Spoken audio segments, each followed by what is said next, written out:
Si Gudu, masyado ka pang maliit para sa trabahong ito, Saru.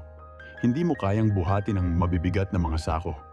Si Saru, sinusubukang patunayan ang sarili, ay binuhat ang isang maliit na upuan sa kanyang ulo at pinilit buhatin ang isang lumang bisikleta.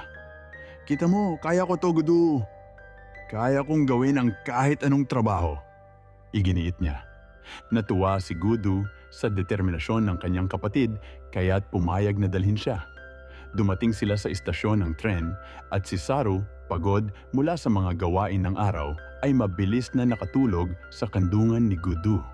Sinubukan siyang gisingin ni Gudu. Ngunit si Saru, sobrang inaantok, ay bumulong, "Hayaan mo akong matulog, Gudu." Napagtanto ni Gudu ang sobrang pagod ng kanyang kapatid kaya't maingat niya itong inilagay sa isang bangko at sinabing, "Tatapusin ko ang trabaho at babalik ako sa umaga, dito ka lang."